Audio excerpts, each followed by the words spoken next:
queens and kings. This is Sharona Reeves, and you are listening to These Three Things Podcast, a podcast for women, where the conversation is about us, our relationships, and every aspect of our lives. This show is about unity, support, kindness, and keeping it 100% real. So we can rise up, move. We've got the victory. Burdens loose. These three things. Higher, higher we go. Don't stop, we're too close. Free your mind, let's go. These three things. Hey, queens, kings, good people. This is Sharona Reeves, and you are listening to These Three Things Podcast. This is the first episode of season 3. We are talking today about Black women and therapy with Dr. Patricia Thompson and introducing licensed therapist Leslie Fye. I am so excited to bring this episode to you guys, but before we get off into that, let's talk about a few things. This intro song, y'all liked it. Thank you. I am so happy to get the feedback that you guys liked the change up in the intro song.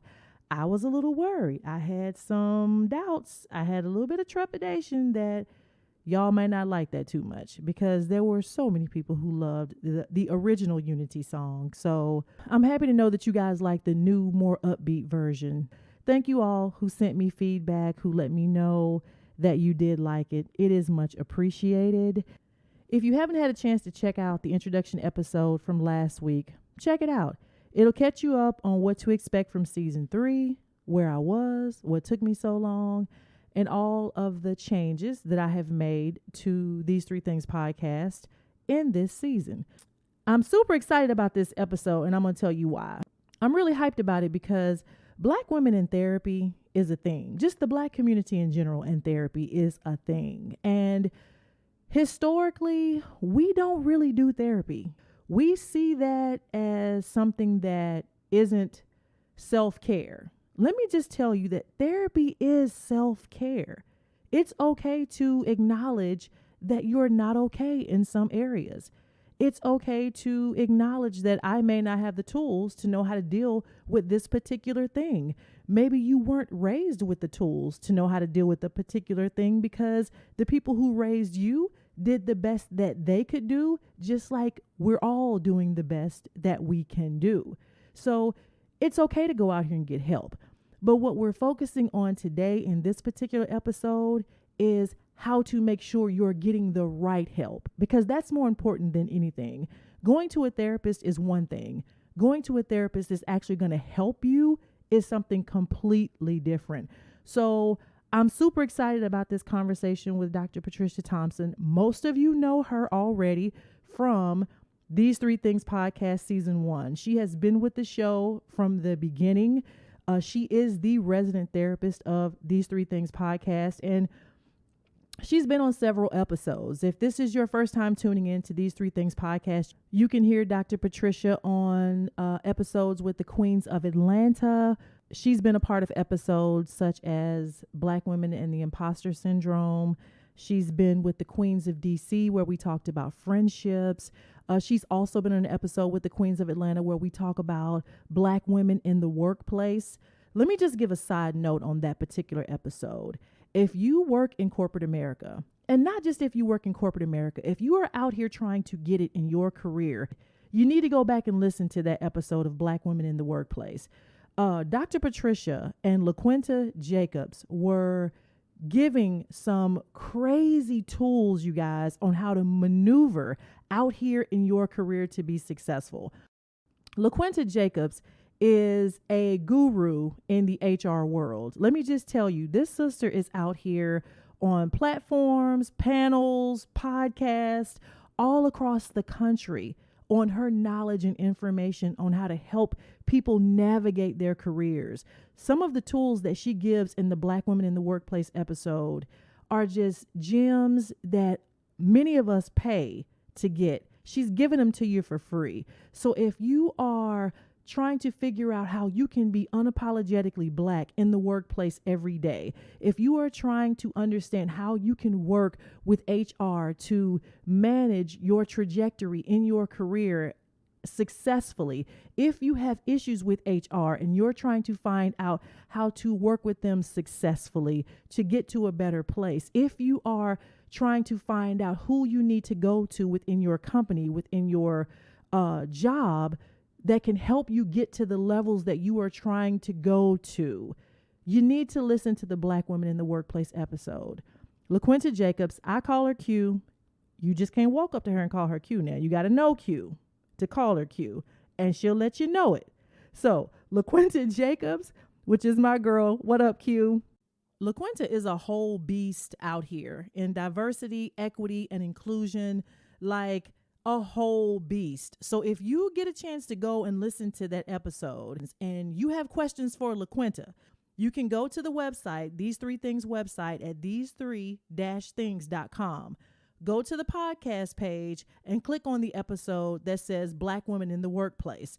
You will find LaQuinta Jacobs there. You will see all of her socials and emails with which you can reach out to her and contact her. And she will respond to you. This is what she does. She is working in her gift. She is passionate about her gift. And this sister is the real deal. So if you got a chance and you're trying to make moves in your career, check out Black Women in the Workplace episode. Dr. Patricia is on that episode as well. And then I'm introducing you guys to licensed therapist Leslie Fye. Leslie Fye is my therapist, you guys. And as I said in the introduction episode, it was very important to me as I opened up the show to women and not just centrally focused on Black women anymore, but just to women in general, because I think we have more in common than we do differences. It was very important for me to bring a woman onto the show that I trust. And Leslie Fye is just that for me. I know the work that she does personally to be able to be the best therapist to all of her clients, regardless of your race, creed, religion, sexuality, where you stand in the political world. It doesn't matter. It was very important to bring her to the show. I think that as we talk about Black women in therapy, many of us sometimes live in places where there's just not a Black therapist there, but you know that you need to talk to someone. In those cases, many times, a lot of us just choose not to go to therapy because we're like, well, how is a white person going to even be able to relate to some of the things that I'm dealing with?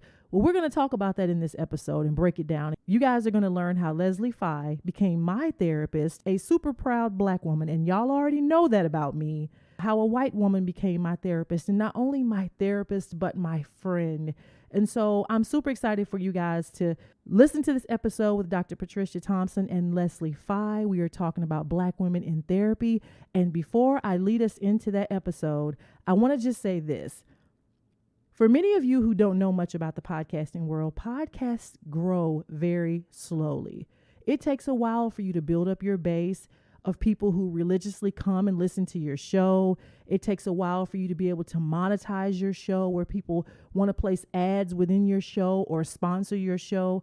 Well, These Three Things now is at a place where this show is receiving sponsorship. And I want to give a shout out to two sponsors who send a check every month to the show to see it continue to stay out here in podcast land, to see it grow, and give me the opportunity to continue to add and do new things to These Three Things podcast.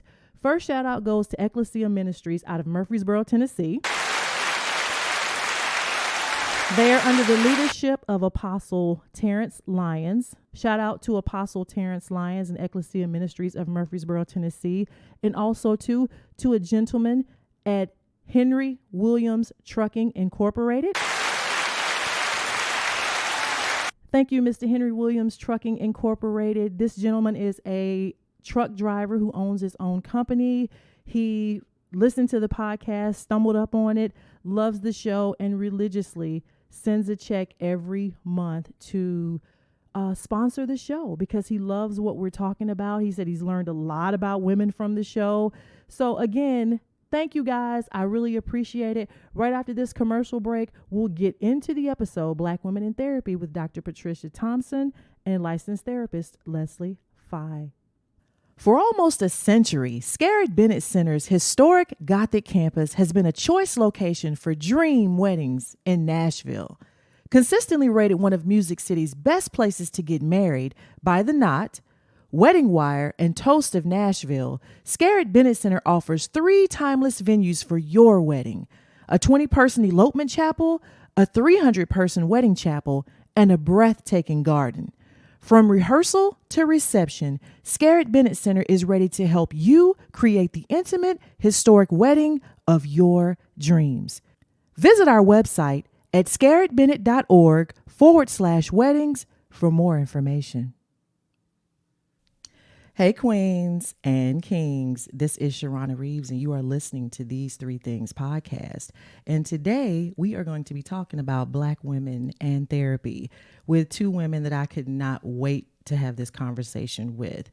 First of all, let me just introduce both of them to the show. One of them you already are familiar with from the show because she's been on an episode with several episodes with the Queens of Atlanta and also with the Queens of DC, Dr. Patricia Thompson. Welcome to These Three Things. Thank you for having me. This lady is very near and dear to my heart. She has been my therapist, and I'm so excited to have her here with us today in Atlanta. We are recording in Atlanta, Georgia. Leslie Fye. Leslie, welcome to These Three Things. Thank you. It's such an honor to be here. I wanted to have a conversation about Black women in therapy. I know in our community, in the Black community, we don't always seek therapy when we need it for multiple reasons. Culturally, there's multiple reasons as to why we don't always get the help that we need. And we're going to talk about those things. But if you are a listener of These Three Things podcast, you know, I always got to tell y'all how I know the people that I know. So again, Dr. Patricia, you guys will be familiar with. Those of you who have been listening to the show, because Dr. Patricia is our resident therapist. She started with These Three Things when the podcast started last July. She's been on several episodes with the Queens of Atlanta. I think we did the Imposter Syndrome together. What else have we done together? Black Women in the Workplace. Mm-hmm. We've done that episode together. She's also been with the Queens of DC. We did an episode on friendships together. What else, Dr. P? What else have we done? I think that's it, but I could be forgetting. Yeah, I know. It runs together, but Dr. Patricia is definitely not new to the show, and she is an executive coach. And I definitely feel like that we need to talk about Black women in the workplace and our state of mind, you know, our mental health in the workplace. And I think that she's going to share so many gems today on how we can successfully navigate and get the help that we need as Black women in the workplace. And then with Leslie Fye, I was coaching at Mississippi State when I met Leslie Fye. As a matter of fact, my ex-husband and I had just separated, and I was just really overwhelmed. I was trying to manage an SEC coaching job. We were very good that year. It was very demanding. I was on the road a lot. My ex-husband and I had separated at that time, so that kind of threw a lot on me at the last minute that I hadn't really prepared for. And our kids were really young. And I remember one day, and if I cry, I mean, y'all listen, y'all know I cry anyway. So, you know, just bear with me. But I remember one day I was just really overwhelmed, and I was also angry because at that time, you know, it was a lot going on with my ex that was really frustrating to me. And I came home one day, and the kids, just being normal kids, were just kind of going on and on about something. And I just remember I just snapped, and I went into my bedroom, and I felt like the Holy Spirit was like, Sharana, they're hurting. They don't know how to tell you that they're hurting. And at that moment, I knew I got to get help, because I may be able to take what's going on because I'm an adult and I got some experience under me, but I cannot hurt these 2 people. Like, I'll do anything before I hurt these 2 people. So I reached out, and I don't know how, but by the grace of God, that I would meet Leslie Fye. Because I'm going to tell you, at first I was extremely hesitant because I'm like, well, she's a white lady. What is she going to tell me? You know, what is this white woman going to tell me about my family and how to help my children? And I put the kids in therapy too. So it wasn't just me. It was a complete thing. And we all kind of went at separate times initially, Leslie. I think that's what you wanted, was just to kind of talk to us individually at first. And man, let me tell you, that was in 2008. Leslie is still in my family. Like, I will call Leslie when I need to unpack something and say, hey, I need to get back in therapy. I need to talk to you about something. When I left my job in Knoxville, I was like, Leslie, I got to talk. It's a lot of stuff. So Leslie has been she's my therapist, but I also feel like as much as a therapist and a client can be friends, I think that we, you know, are friends. And so I'm super happy to have you here, Leslie. So I'm so proud to be here. yeah. So that's how I know Leslie Fye. And when I thought about just Black women and therapy in general, you know, I thought of two people that I knew would have a lot to share. But I felt at this time, considering everything that happened last year with COVID, with George Floyd, Breonna Taylor, Ahmaud Arbery, I felt like that race relationships were so like broken, and trust was really broken. And you know, there haven't been a lot of white people on my show. The only other white person has been Jennifer Grimson. And I felt like it was time for me as a Black woman to add the work of trying to build back relationships between us and white women was necessary. And I wanted to do it with a white woman that I trust and that I know has done the work without asking anybody to show you anything or tell you anything, has done the work on educating yourself on us and our culture. So that's why I have Leslie here, because I absolutely do want to bridge the gap between the lack of trust that is actually going on right now between Black women and white women, because it's fragmented right now. It is. So that's part of what I want to do. So let's get into the episode.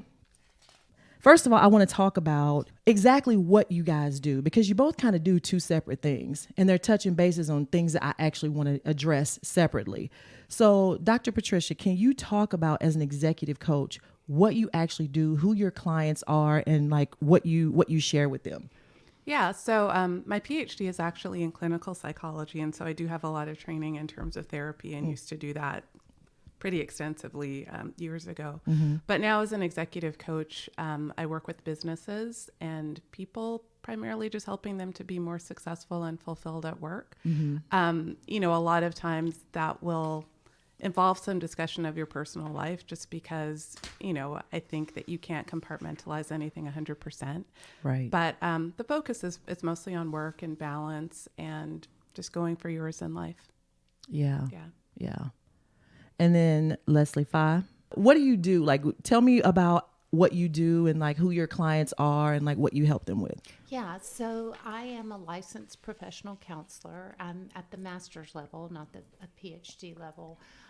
And I work in a private practice setting doing therapy for individuals and families. I personally work with adolescents and up. But in our group, we have practitioners that work with children. The kinds of clients I see, you know, I live in a small town, so you really have to be a good generalist. You work with whatever comes in the door.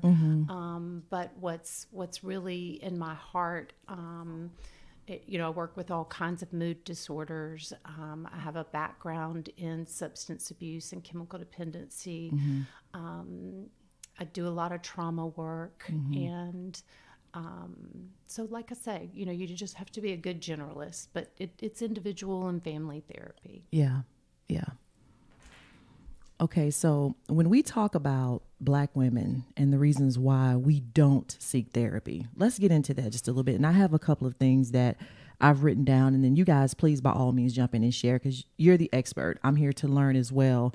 Although I am a big proponent of therapy, I said that in the very first episode of these 3 things that I am about therapy, and I've benefited greatly from it. But in the Black community, there's a lot of stigma with therapy. There is a lot of stigma with therapy, and a lot of it has to do with culturally.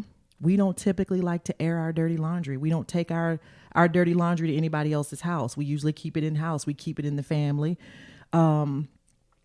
We are always, and I think that there's a stereotype of the strong Black woman, but I also think too that we do that to each other. We do that to ourselves as well. Like we hold on to that whole strong Black woman thing that I don't need therapy. I'm resilient. I'll bounce back from this. I can handle this. Not realizing sometimes that we've actually been traumatized. We've experienced something traumatic and we need to figure out how to process that a correct way so that it doesn't hurt us in other areas of our lives. And then affordability. Like I think that sometimes we just don't think we can afford therapy. Like we think it's going to be too expensive. Does my insurance really cover that? How much is that going to cost? And when you're thinking about if money's tight, all of the other things that you may have to take care of, do I really want to go spend $120 on a therapy session? Like, do I have that to give? So then our mental health takes a back seat because affordability wise is just not something we can do. Having to choose a non-Black therapist. When I lived in Starkville, I lived in Morgantown, West Virginia, there were not a lot of Black therapists around. And I think a lot of us kind of feel like that if I can't go to somebody who looks like me that can represent or understand what I'm going through, I'm not going to a white person. Like, what can a white person tell me? So I feel like that too keeps a lot of us from going to therapy. And then the last one that we are known for in the Black community is we just gonna pray it away. We're going to pray everything away. Prayer is going to fix it all. So we don't seek therapy because we feel like, you know what? I'm just going to pray about it. And not to take anything away from God because we know who he is and what he's capable of. But sometimes we just need tools and an objective opinion about things to give us some insight. So did I leave anything out there, ladies, that y'all would add to that as to the reasons why we don't seek therapy? I would probably add two. I think one is just misconceptions about mental illness. And, if I go to a therapist, does that mean I'm crazy? And I think having to consider that or looking at things in that way is something that a lot of people shy away from. And so they don't get the help they need. And then I would say another one just on a really practical level is access and maybe just not even knowing where to start. And feeling overwhelmed. Like if you do a Google search, there so many people might come up as therapists and it's like, who do I pick? Like this is overwhelming. Yes. And so I think as opposed to actually going, it's easier just to sit back and not even deal. So do you feel that any of those reasons that I just mentioned, that any of that has changed over time with us, or do you still feel like that's pretty relevant? Like we keep it in house. We're going to try to be the strong woman and just work our way through it. Do y'all feel like that's still all the same? I feel like it's the same, although I do think that just in general, there's more discussion about mental health needs. And so I think there's less stigma. And I think anytime that somebody, famous, for example, comes out and talks about having had some, issues with mental health, that it makes it a little bit more normalized. Yeah. But I would still say that a lot of those things apply, like, feeling that you need to be strong, and that can create a dynamic where if you feel like you need to be strong, but you don't feel strong, then you add on an additional layer of self-judgment. Yep. And that can create its whole dynamic of its own. Yeah. And I would say, the religion thing is definitely still an issue as well, in my experience. Well, and it's kind of understandable in our culture. Our culture has failed Black people on all levels, and when Black people take their vulnerability into our healthcare system, they have been failed. When they take their vulnerability to public safety, police, they've been failed. So why wouldn't, on some unconscious level, they be afraid to walk into therapy where you take yourself and become the most open and the most vulnerable? Yes. And our culture has demanded that Black people be strong in every single way. So true. And then you had to teach each other, we have to be strong. My hope is that in the wake of 2020 and all that it has been, all of the brokenness that's been highlighted, that we're all going to be more willing to be vulnerable with each other, because that's the only way we're going to come through and come out of this. When you were talking about the stigma with mental illness, and I'm thinking about DMX, who just Yes. passed away. Yes. And the beautiful and amazing things I'm watching come on social media, and being a white person, like I listen to a little rap, Yeah. but I don't listen.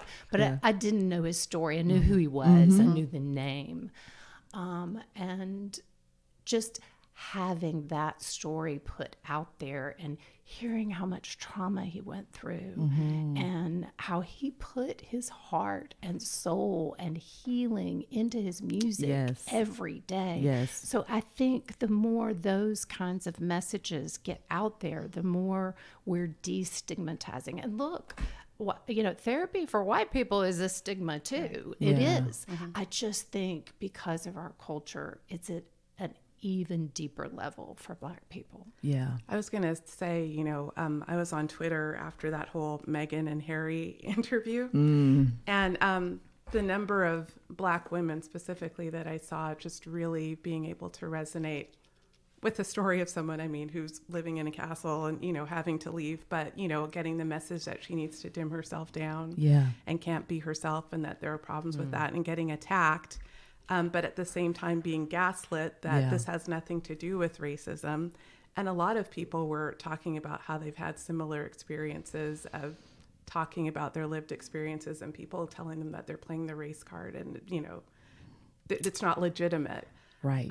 But I think there was a lot of empathy. And I think, again, like showing her vulnerability and her struggle, I think hopefully will make it easier for others to.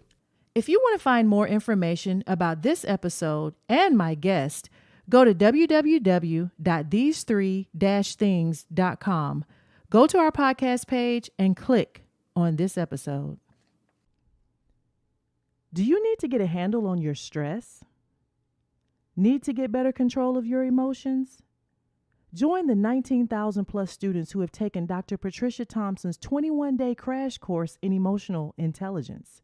You'll learn practical techniques that will help you to manage your emotions, improve your relationships, and get ahead in your career, all in the comfort of your own home. Learn more at her website, silverliningpsychology.com, on the self-study page. Again, that's silverliningpsychology.com.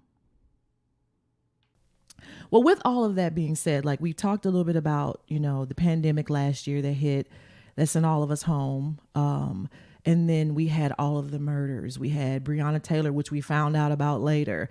We had Ahmaud Arbery that had happened like almost 2 months before the whole world had found out about it. And then the one that just kind of sent everybody off the edge was George Floyd. And the summer of 2020 was pretty traumatic. The year 2020 was pretty traumatic. I feel like at the beginning when we lost Kobe Bryant, the whole year went to shit, to be honest with y'all. The whole year went to shit. But have you guys as therapists seen an uptick in the need for therapy since the year of 2020? And either one of y'all can go first with that. Absolutely. My practice, every single practitioner in my group, the phone just went off the hook. And we had to shift from going to in person to figuring out how to do everything online. And it has not slowed down since then. I think with people going home, even for people who weren't going home, essential workers who had to be out there in it in whatever level, there was so much grief and trauma across so many levels, and COVID demanded that we all slow down in some way. Even if you were going to work every day, like I went to work every day, whether in my office or at my home, but my life still slowed way down. And when we get quiet, all of that pain rises to the surface, and people's pain has been rising to the surface. And then out in the world, there's so much tension and fear. And I'm telling you, I live in a small town in Mississippi, but I think all of the Facebook groups that I belong to with other practitioners and professional associations, we're all being hit hard. Yeah. Dr. P? Yeah, and I would say in my case, The two things that I've noticed are, number one, just a need for a lot more trainings from businesses, asking me to come in and teach people about resilience and stress management and just how to deal with all of this. And, also more discussions about diversity and unconscious bias and things along those lines. And I would say in the discussions with my clients, particularly my clients of color, just discussions about race have been much more prevalent. And so while it might have been something that would come up before, it's like the center topic that people are wanting to talk about. And I remember, after the George Floyd murder, people just needing a place to unpack and talk about it in a safe space. And even though they felt like their leaders or their companies were talking about it to some extent, they still felt like they couldn't fully unload it and, have a place to talk. And I know even for myself, like as a psychologist, I know every coping mechanism in the book.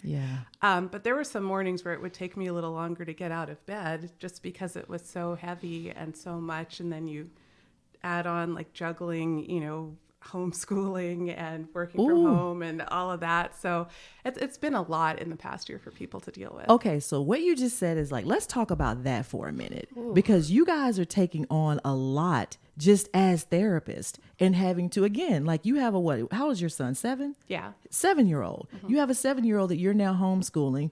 Leslie, I know your kids are older. Mine are older. Yeah. right. You have one in college. And what is your son? He's 17. He's 17. Junior in high school. So, homeschooling isn't as demanding as what a 7-year-old would be. But I mean, how are you guys processing yourselves? Because you're having to be the person that's fielding all of these conversations every day. And like you said, helping people cope.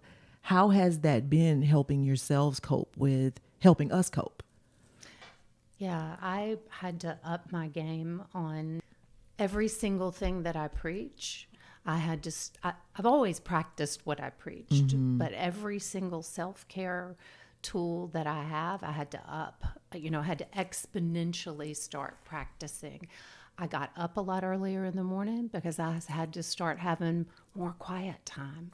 You and I sat down for dinner last night, and you were like, "Ooh, you lost a little bit of weight." Well, I lost weight because You I look had to. great, Well, yeah. thank you. You're sweet, but I had to get up and get outside and get in God's world and move my body and move all of the emotion that was getting triggered in my own self, and then all of the emotion coming back to me. Yeah.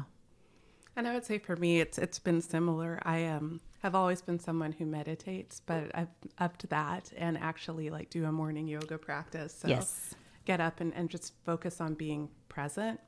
And I think the other thing is just a lot of self-compassion.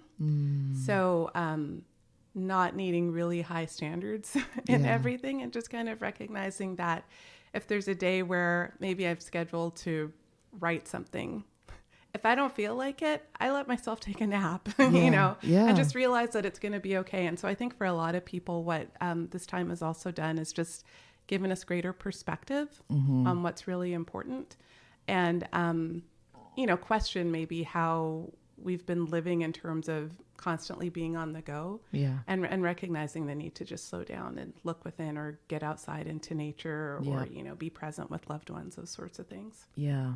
Yeah. And so what are you guys finding, because Leslie, I don't know how many like Black people that you're currently counseling at this time, but for the both of you, like, what are you finding to be the main thing that Black women come into therapy for? So in my case, since it's not therapy, it's usually a broader issue about navigating the workplace. But I think in the past year, as issues of race have become more prevalent, it's just how to manage that. And there's the emotional labor that comes from, wanting to talk about these issues, but also recognizing that there might only be so much of an audience that you can have for it at work. And so I think for some, it's like, how do I bring up the issue in a way that doesn't make me seem like the angry Black woman? Although I will say there's more of an appetite for it now and people are more open to it. But still, I think that's always something that Black women in the workplace are having to navigate.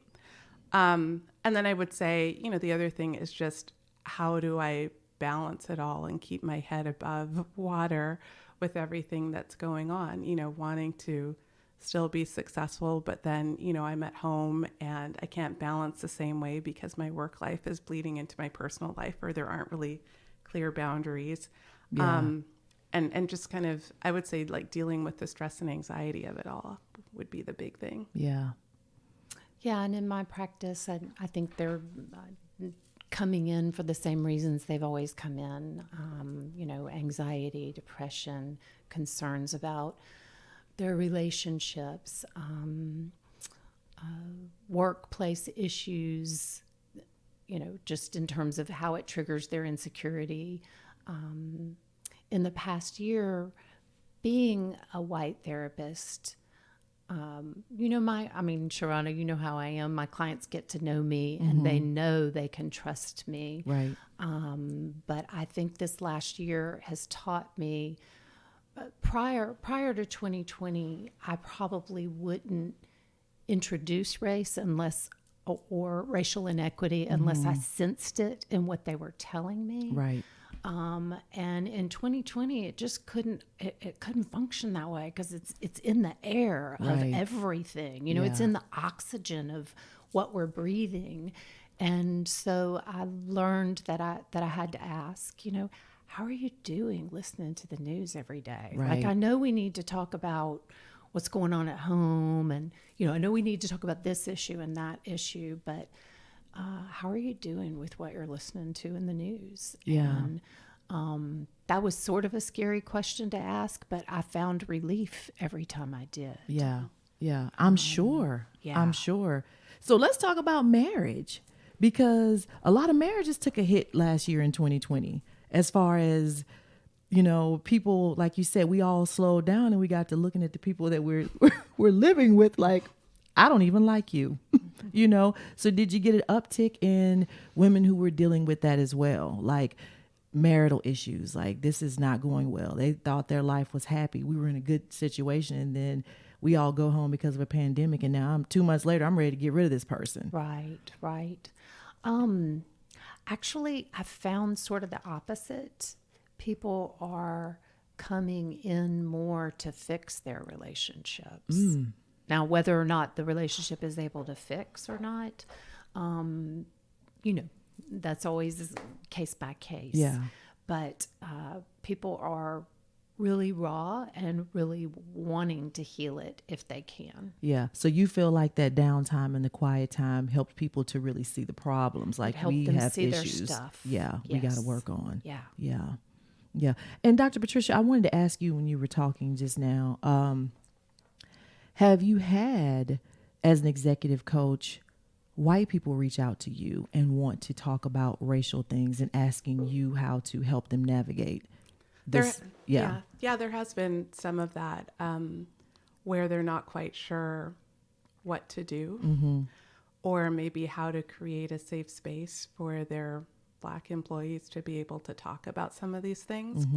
So I would say there has been an uptick, although, to be honest, I think for some of them it was a little short-lived, where it was maybe doing what they felt was the right thing to do, but not having the stamina maybe to want to deal with it.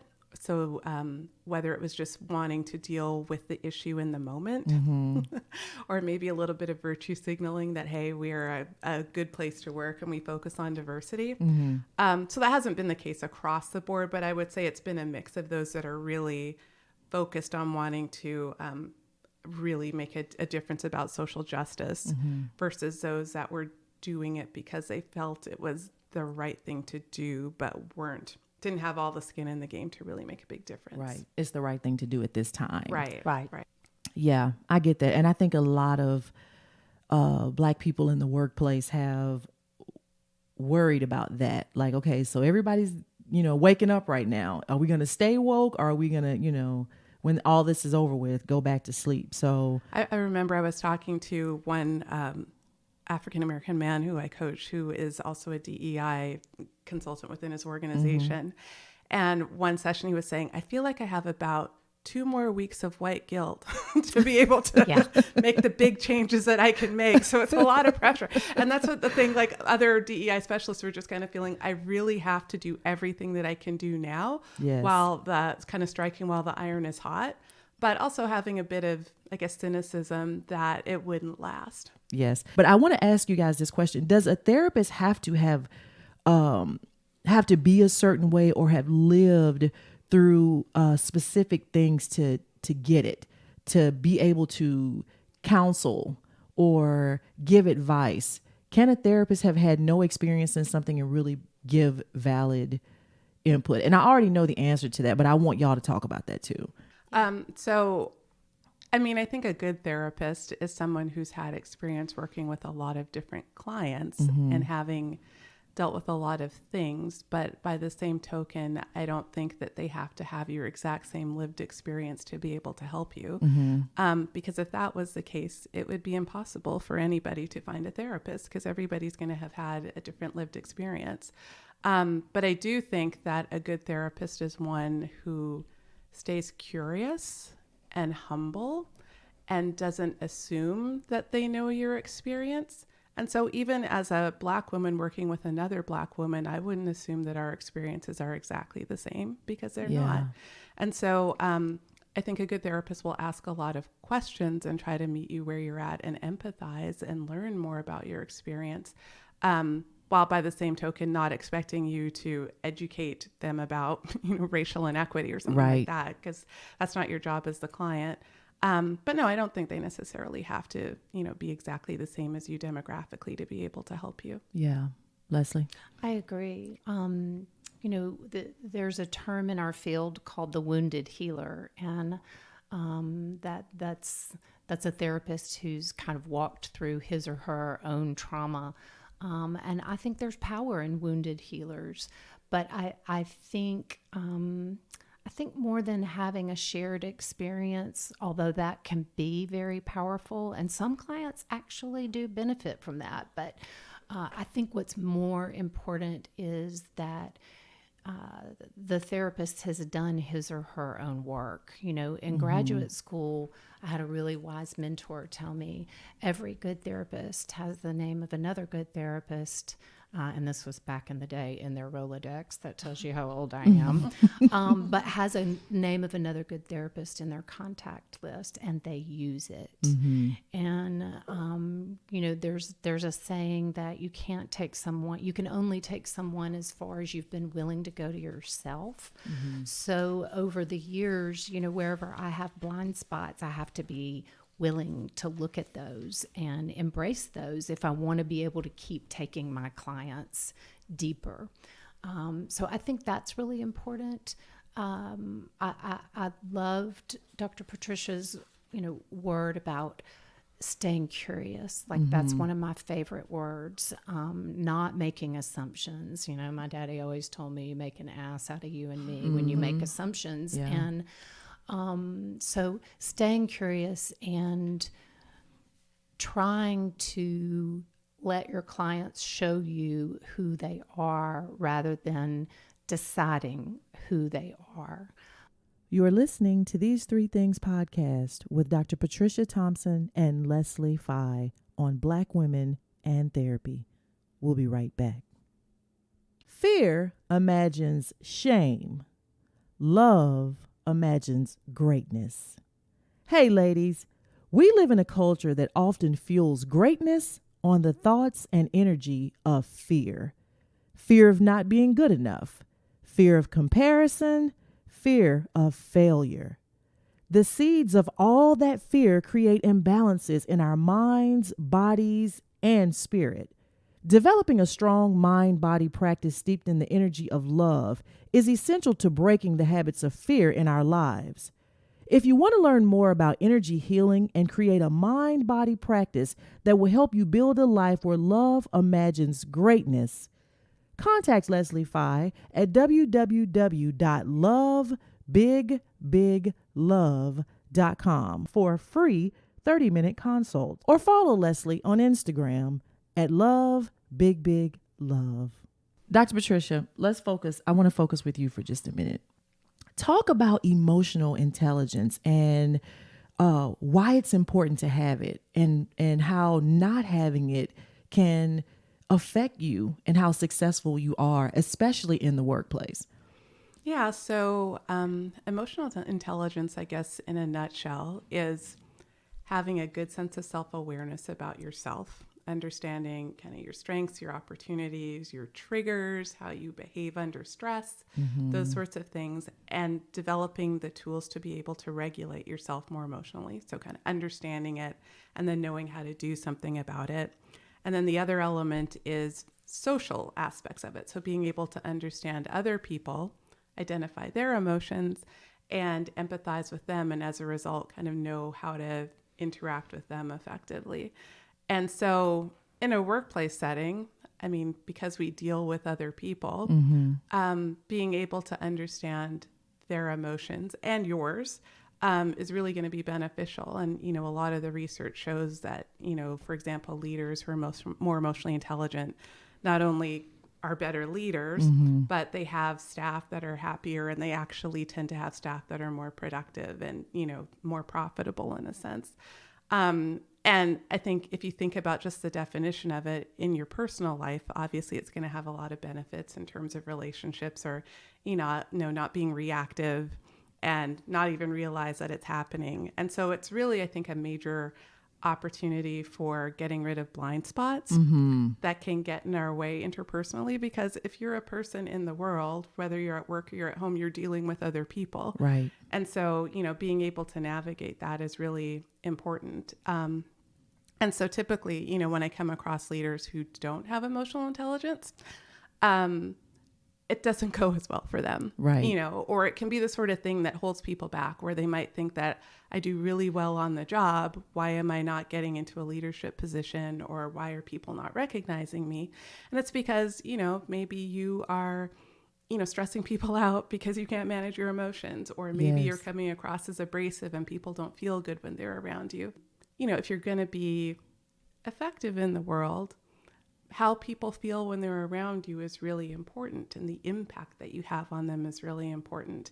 And so I think even though for some people at work, it feels like something that's really touchy-feely and not related just to kind of like goals and metrics and like how they think of work, it's really, really important because you're working with other people. So often, though, what I see with clients when they're showing up with issues in the workplace is that they're reflective of whatever their childhood issues are. They bump into those same relationships, and we repeat our old conflict in two places. We repeat them in our work relationships, because that's where we have authority relationships, or we repeat them in our marital relationships. Yes. And so it's absolutely, even though it's professional and it's the Right. workplace and you don't want to be too touchy-feely, that's a leading edge of growth Yeah. for all of us. I think so too. Yeah, that's good. That's good. Leslie, I'm coming back to the two conflicts. I want to talk about those in just a second. Yeah. But Dr. Patricia, I want to ask you something. Okay, because one of the things that you said that that is one of the key ingredients of emotional intelligence is being self-aware. But if you are not self-aware, how do you even know that you're lacking emotional intelligence? So can you give some examples to my listeners on keys that you're not the most emotionally intelligent person, so that they can know they need this work and actually get an executive coach to help them get better? Yeah, so I would say one thing would be if you're constantly in conflicts with people at work. And, I think in those instances, it can be easy to point the finger at everybody else and think everybody just doesn't understand me. But if you're the common denominator in all of those different interactions, then I think at least for a start, you need to really take a look in the mirror and think, are there things that I'm doing that are rubbing people the wrong way? So that would be one. I would say if you're someone who tends to get overwhelmed a lot and just can't manage your emotions, or feel like you're very stressed out, or things that maybe aren't affecting other people in the same way are really affecting you, that might be something that you would want to look into. And again, get curious about and try and see if there's an issue. I would say a lot of times people who are lower in emotional intelligence might get feedback about it, but they dismiss the feedback. So if people say that you're abrasive, or that you come across as impatient, or people don't like working for you, or things like that, that can often be a really big sign that you're lacking in emotional intelligence and not really thinking about other people's needs as you're going about your work. Yeah, that's good. Now, going back to what you just said, Leslie Phi, about the two conflicts, talk about that again, because I think that is so true. Sometimes, have you ever worked with someone that you feel like is a big kid? Your temper tantrum is like a child. It's almost childlike. So talk about the two conflicts that you were just talking about just a second ago. Well, what I was saying is the two places where you are going to bump into whatever personal work you need to do is going to be either in your marital relationship, because that's where we're our most vulnerable and our most intimate. So the things from childhood that are unresolved, we're going to play out in and I say marital relationship, intimate relationship. Right. And then we're going to play it out at work too, because that's where we have relationships with authority. I would say one example is just if you find yourself being triggered by things that seem like they're out of proportion to what actually went on. So for example, someone could be in a business meeting and someone might disagree with them. And you might perceive that as a big threat, or that you're being like really criticized, when really it's just someone disagreeing with an idea. And, some people might go into attack mode, kind of fight, or some people might kind of totally shut down and feel like they're completely embarrassed in the moment. But that's less about what's happening in the room and more in terms of what's happening with your self-concept and, all the stuff that you're carrying from your youth. So that could be an example. Yeah. So if a person were to come to you as an executive coach, Dr. P, and they need to grow in the area of emotional intelligence, what are some things that you share with them on how to be better with this? I guess with anything, it sort of depends on the person. But the first thing that I would want to do would be to really understand them more fully and what is triggering that behavior. Sometimes it's just a matter of being aware of what's happening. And so if you have a lot of blind spots and you don't even know that you're doing it, then even being able to look for it is something that can help a lot of people, like just to take a breath and think before they speak, or, go within and figure out what's really going on here. What story am I telling myself here? Yes. What else could be an explanation for what's happening? That sort of thing. Because I think the big thing is that for a lot of us, our split second story that we tell ourselves in the moment is a lot of times driven by, the other sorts of things that you're talking about. Leslie Phi. And so Leslie Phi. and so, I think it's just becoming more aware of what's happening in the moment. Yeah. And then, once you're telling yourself a different story, you're likely to have a different reaction. I think sometimes it's also learning to calm your body in the moment. So taking a deep breath and not responding when you're in the fight or flight state, but like getting yourself to a more centered space. And so, sometimes it's work that you'll do outside of the meeting, for example, which would be, meditation or deep breathing, or getting yourself in a space where you can really calm your body so that you can respond in a place that's more grounded and centered. Yeah. So those might be some places where we would start. I think for us as Black women, especially if you are in a professional setting and you're trying to advance in your career, really evaluate where you are in your emotional intelligence, because it really, I do believe, can be a definer in your success in the workplace. Well, and I'd like to just add, I think women in general, I think Black women have, they're bumping up against stereotypical perceptions, and so I think they have it harder in the workplace. Yes. But white women have it harder in the workplace too. Like women in general are expected to be more emotionally intelligent. Men are not expected to be emotionally intelligent. Absolutely. We are expected to navigate the games that a patriarchal system plays, yet do it as wise women and not get too emotional about all of it. So we really, really have to dig in deep if we want to survive that well. In terms of the workplace, how your personal background can get triggered by the workplace.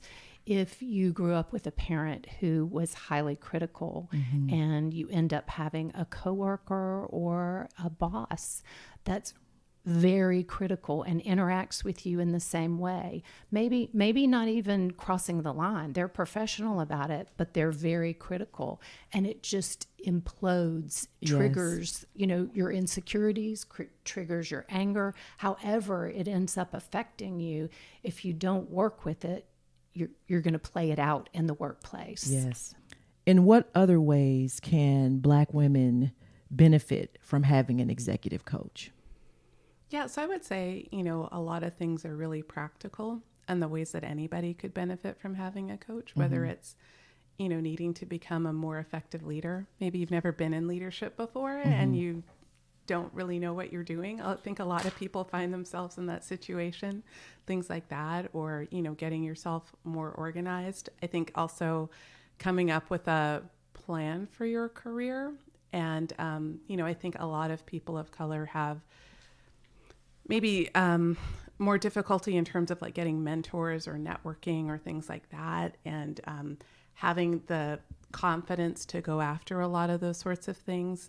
We had our session on the imposter phenomenon. I think that's something that comes up a lot. And I don't think it's all just internal causes that create that. I think when you're in an environment where you're getting microaggressions or where you're not seeing a lot of people who look like you, it can make you wonder, like, do I really belong? Right. Those sorts of things. And so I think being able to manage all of that, it is more difficult for, Black people because there's so much against us, I guess, unfortunately. And so I think having someone who can help you through that can be really helpful. Hey, queens, kings, and good people. That's as far as we can get in this episode today. I am trying so hard to keep these episodes under an hour. There is so much more that we get into talking about. There will absolutely be a part 2 to Black Women in Therapy. We dive deeper. We actually just started scratching the surface of the depths that we go in this conversation with Dr. Patricia Thompson and Leslie Fye. So please tune in next week where we'll finish this episode with part 2 and our These Three Things. Also, too, you can catch Leslie Fye and I tomorrow on Instagram at These Three Things Podcast at 8:30 p.m. Eastern Standard Time, 7:30 Central, tomorrow, Wednesday, June 16th, at These Three Things Podcast on Instagram. See you next week.